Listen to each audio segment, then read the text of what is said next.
오늘은 우리 교회 막내가 또 오랜만에 교회에 왔네요. 채은이가 오늘 교회 나와서 함께 예배드리고 있고, 여러분들은 안 보이시겠지만 오늘은 제가 온 이후로 성가대 남자 파트가 제일 많이 앉은 날입니다.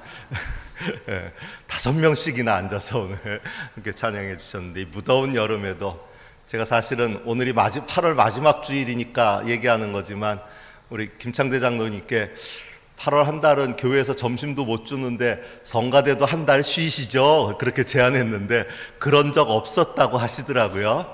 이제 마지막 주일이니까 이제 아셨어도 소용없습니다. 다음 주일부터 또 우리가 함께 할 텐데요. 늘 우리가 함께 예배하는 이 시간, 특별히 예배를 풍성하게 해주는 성가대의 수고가 정말 주님께 영광을 돌리는 이 예배를 더욱 풍성히 하게 하는 줄로 알고 그 수고에 늘 감사한 마음입니다. 지난주 성서 일과의 말씀에서는 우리가 지혜로운 마음을 구했던 솔로몬, 그의 모습을 함께 살펴보고 주님 안에 참된 지혜가 무엇인가 하는 것을 살폈습니다. 오늘은 이제 또 솔로몬이 하나님께서 머무실 성전을 완공한 후에 기도하는 내용이 들어있는데, 그 기도의 중심은 나와 이 백성이 성전을 향해 기도할 때마다 주님께서 이것을 들으시고 응답하시고 들어달라라는 기도의 내용입니다.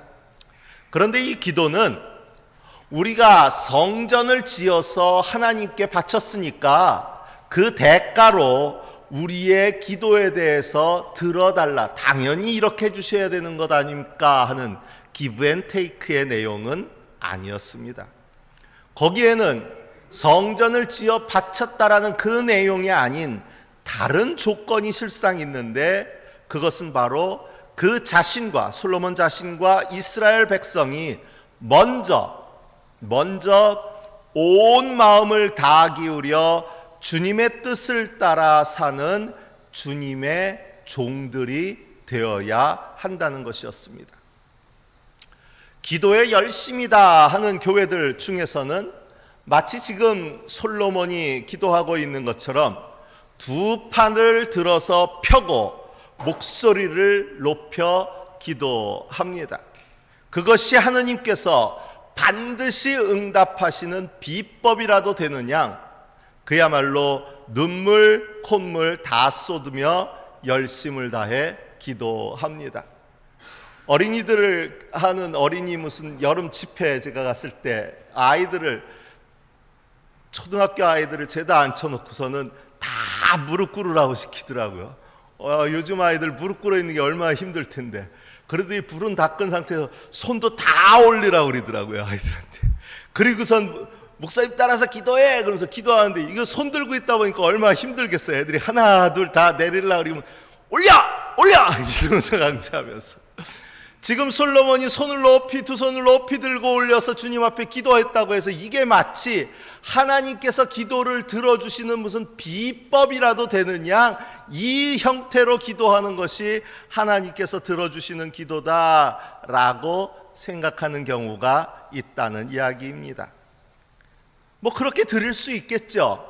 하지만 거기에는 중요한 한 가지가 빠져 있습니다. 온 마음을 다 기울여 기도하는 것보다 더 중요한 것이 있는데, 그것은 바로 온 마음을 다 기울여 주님의 뜻을 따라 사는 일입니다.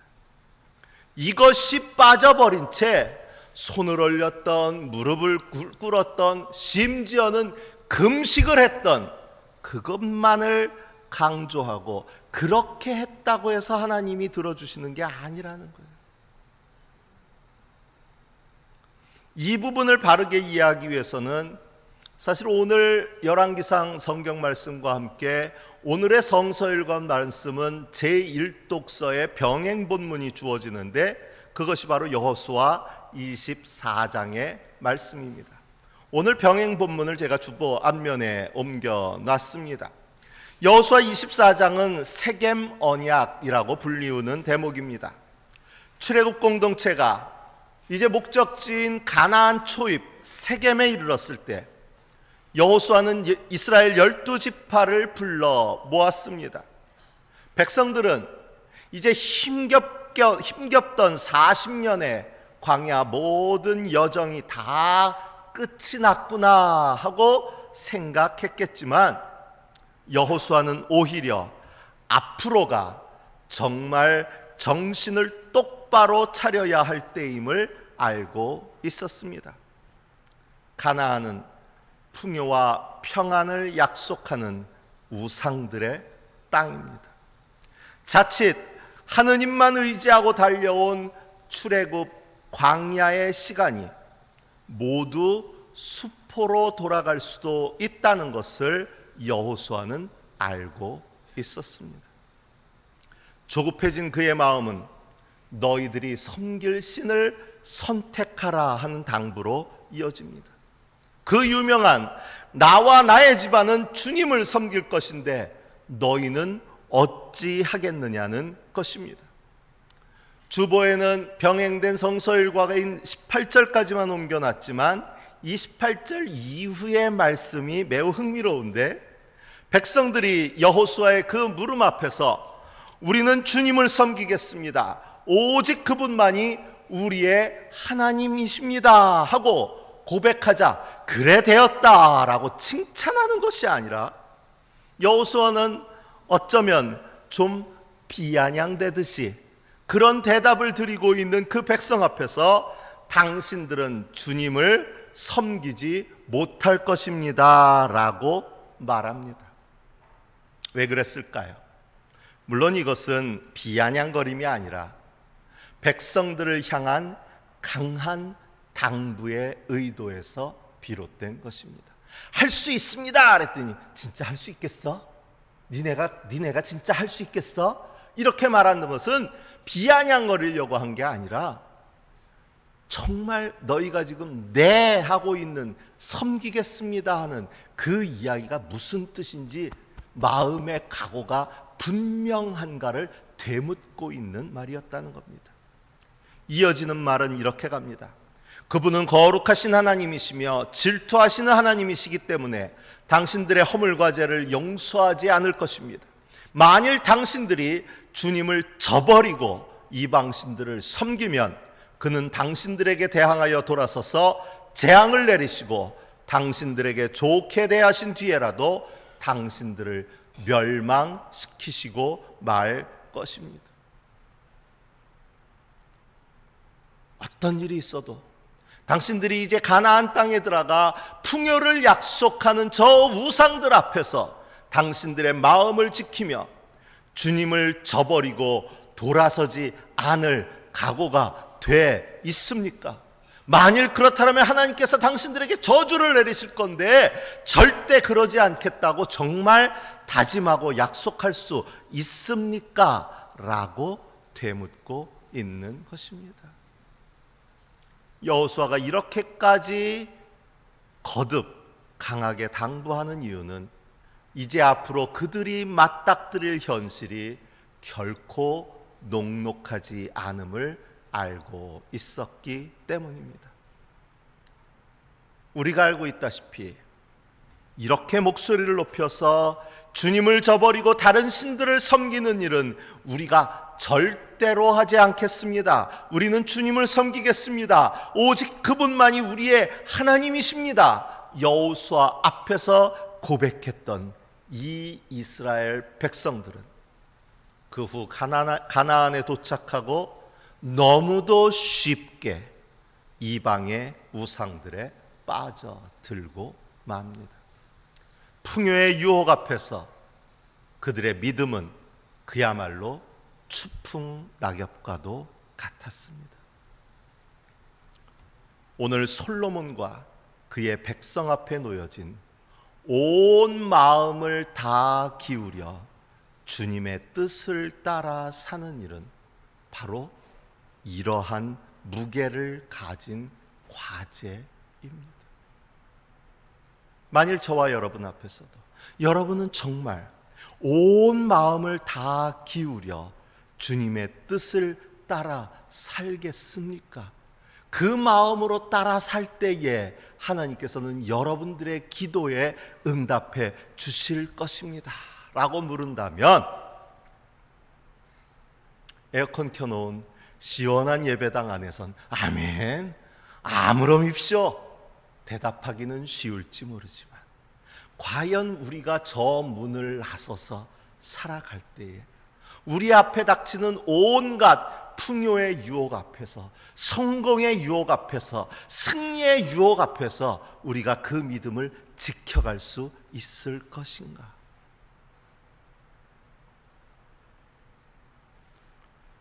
어쩌면 그렇기에 오늘의 복음서 말씀에서 제자들의 반응을 조금은 이해할 수 있을지도 모릅니다.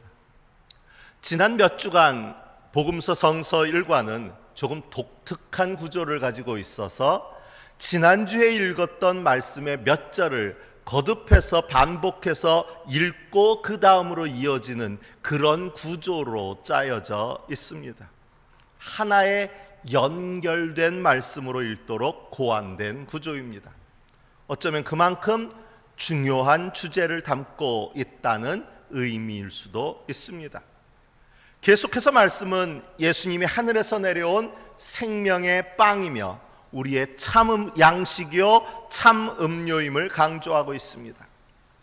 그렇게 우리는 세상에 썩어질 양식, 먹고 죽을 수밖에 없는 양식이 아니라 예수 그리스도를 양식으로 삼아 먹고 마시며 주님이 약속하신 영원한 생명을 살아가야 한다라는 내용이 지난 몇 주간 계속해서 반복되는 주제의 말씀입니다. 그런데 오늘 말씀은 56절에서부터 그 내용을 한 번 더 강조해서 읽게 한 이후에 60절에서 이 말을 들은 제자들의 반응을 담은 내용을 전하고 있습니다. 어떻게 반응합니까? 이 말씀이 이렇게 어려우니 누가 알아들을 수 있겠는가? 제주에 있을 때예요. 예배를 드리고 있는데 교단의 총회장을 지내시고 지금은 은퇴하신 선배 목사님이 미리 아마 전화를 주셨으면 제가 설교하시라고 부탁할까 봐 그냥 예배 중에 찾아오신 적이 있었습니다. 예배를 다 마치고 그날 약속을 정해서 저녁 때 목사님을 네 분을 모시고 저녁 식사를 함께 하려고 시간을 내서 함께 나누는 자리에 있었는데요. 그때 그 선배 목사님이 저에게 이런 말씀을 하십니다. 황 목사 설교는 여기 시골에서 들을 설교가 아니야. 어디 도시에 있는 교회에서 목회해야지 하고 말씀하셨습니다. 처음에는 칭찬인가 하고 들었는데요. 나중에 곱씹어 보니까 너무 어려운 설교를 한다라는 말씀인 것 같았습니다. 제 나름대로는 듣는 사람들을 고려한 그런 설교를 하고 있다. 저는 제 나름대로 장점 중에 하나가 유치부부터 어르신들까지 같은 본문도 똑같은, 제가 미국에 있을 때도 그렇게 설교를 했었기 때문에 같은 성서율과 본문을 가지고 유치부 예배 가서 설교하고 어린이부 예배 가서 설교하고 또 영어부 들어가서 또 그거로 설교하고 때로는 그 말씀으로 오후 예배나 수요 예배 때 설교하고 전 그렇게 다 해왔었기 때문에 나름대로는 듣는 사람들 수준에 맞춰서 수위에 맞춰서 설교하고 있다고 생각했는데 내가 아직도 어렵기만 한 설교를 하고 있는가 싶어가지고 제 자신을 돌아보게 되었습니다. 그런데요, 오늘 예수님의 이 설교는 결코 듣고 이해하기 어려운 그런 설교는 아니었습니다. 예수님은 듣는 이들을 고려해서 적절한 예화를 쓰시며 말씀을 가르치신 것으로 유명합니다. 그런데 왜 제자들은 예수님의 말씀을 알아듣기 어려운 말씀이라고 평가하고 있는 것일까요? 여기서 어렵다라고 번역된 헬라어 단어는 스클레로스입니다. 이것은 단순히 이해하기 난해하다라는 뜻이 아니라 듣기에 거북하다, 받아들이거나 동의할 수 없다라는 뜻을 가지고 있습니다. 이것이 바로 제자들이 예수님의 말씀을 어렵게 여긴 이유라고 할 수 있습니다. 말씀이 어려워서가 아니라 동의하거나 받아들이기 힘들어서, 그 말씀을 따라 사는 것이 어려워서, 아니 그러고 싶지 않아서 실상은 예수님의 말씀을 거절하고 있는 것이라는 뜻입니다. 이 마음을, 제자들의 이 마음을 아시는 주님이 제자들에게 말씀하십니다. 아, 그래, 말씀이 그렇게 어려워? 내가 쉽게 풀어줄게. 이렇게 말하지 않으시고 뭐라 그러세요? 이 말이 너희의 마음에 걸리느냐? 말씀이 너무 어렵습니다. 누가 알아들을 수 있겠습니까? 그랬더니 이 말이 너희의 마음에 걸리느냐?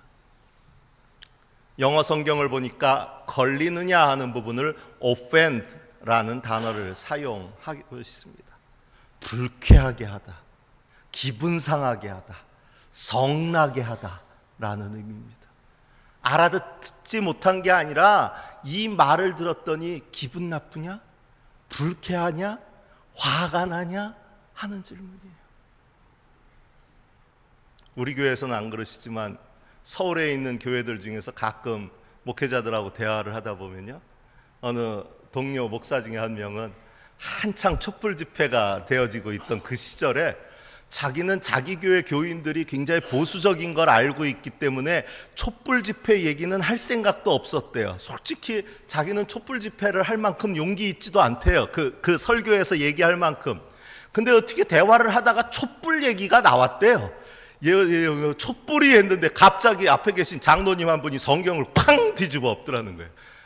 뭐 자라보고 놀란 것은 소뚜껑 보고 놀란다고 촛불 소리만 들어도 성경을 뒤집어 엎는다는 거예요. 말씀이 어려운 거예요? 말씀이 불쾌한 거예요? 말씀을 불쾌하게 받아들이는 사람이 있더라는 거예요. 오늘 제자들도 그렇다는 거예요. 예수님의 이 말씀을 못 알아들은 것이 아니라 자기들의 생각과 자기들의 뜻과 달라서 이 말씀을 불쾌하게 생각했다. 이 말씀을 듣고 오히려 화가 났다라고 얘기하고 있는 거예요. 역대 대통령 중에서 윤석열 대통령처럼 야당 대표의 만남을 거부하는 대통령이 없다고 합니다. 지난번에 야당 대표를 만났던 만남이 대통령이 된 후 700일이 지난 후에 만난 거라고 하는데요, 그때 헤어지면서 종종 만나자라고 인사했다 그래요.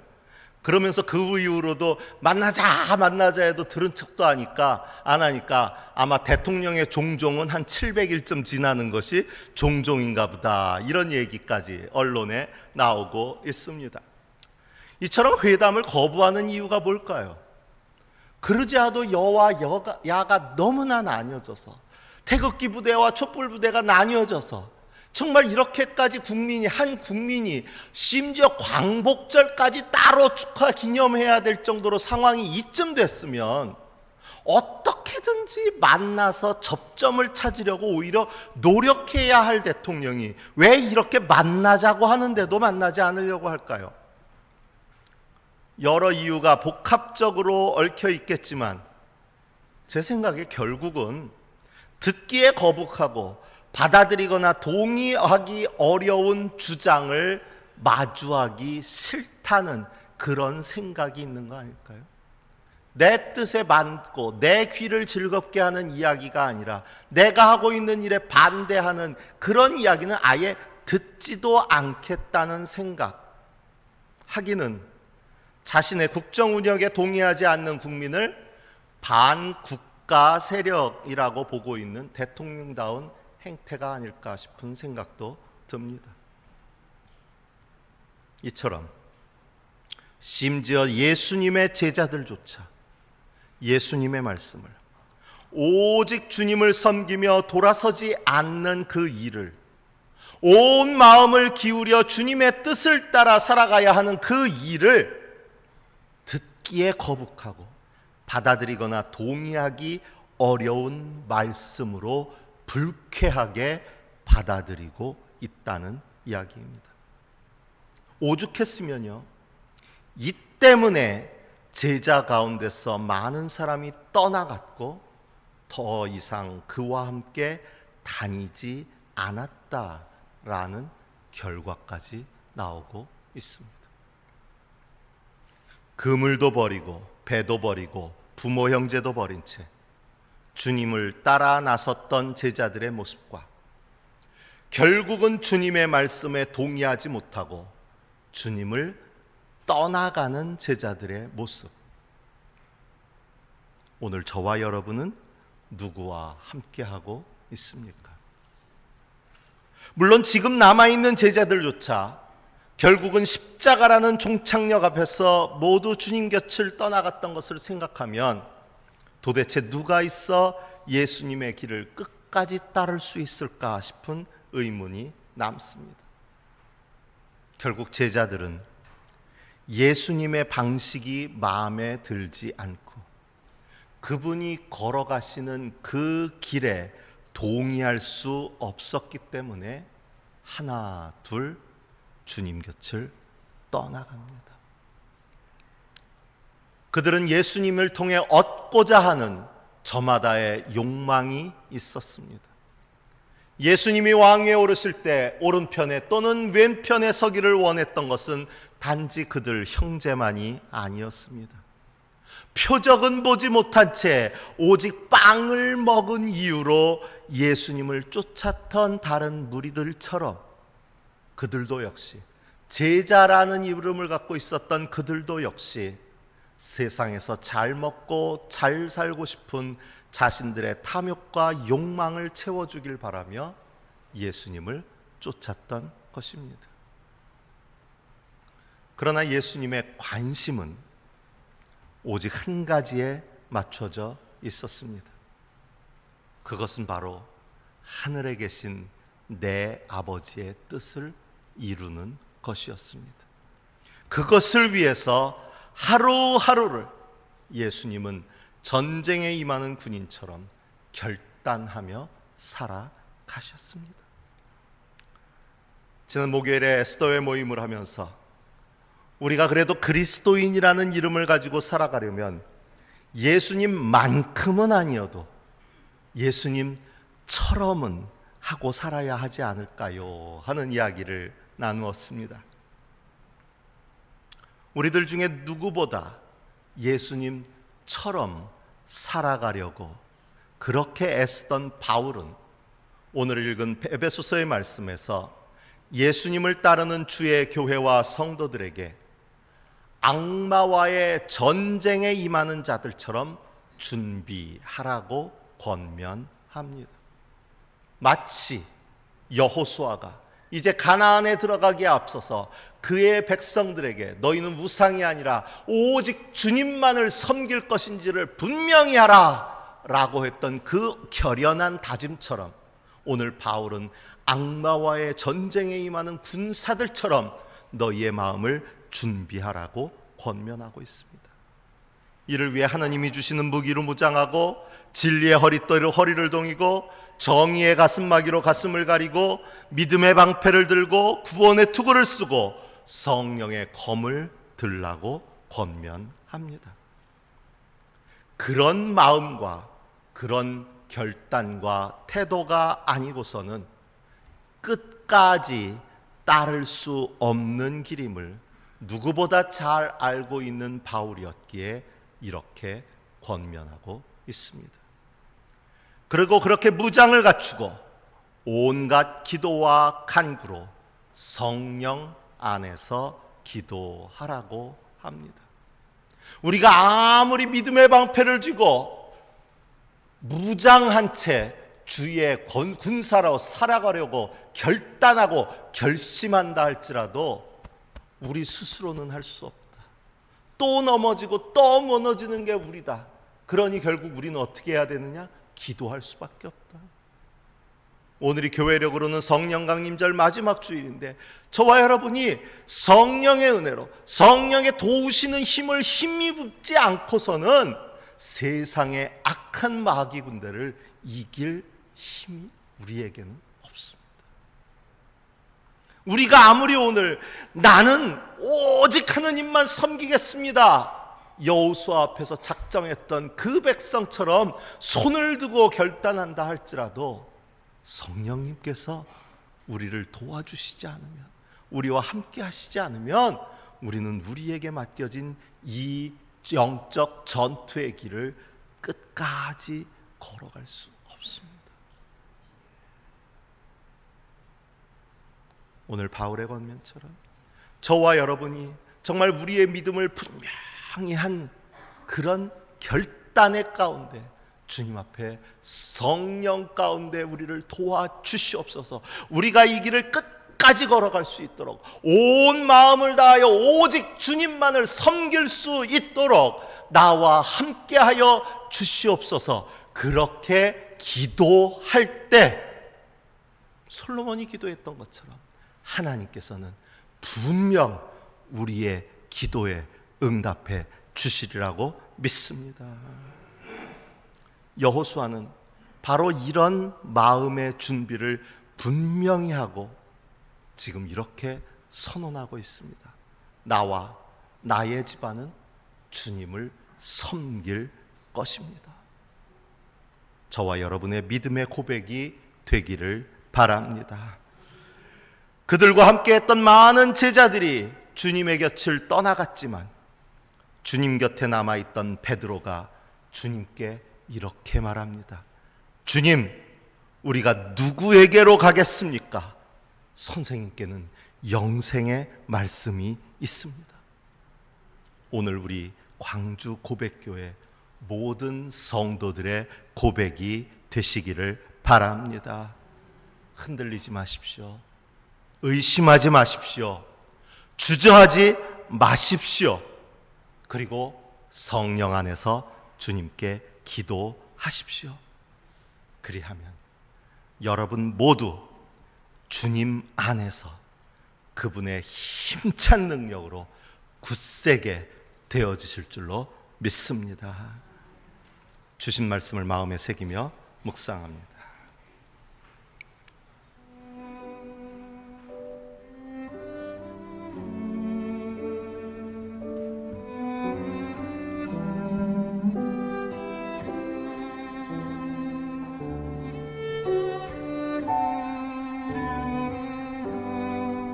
나와 나의 집안은 주님을 섬길 것입니다.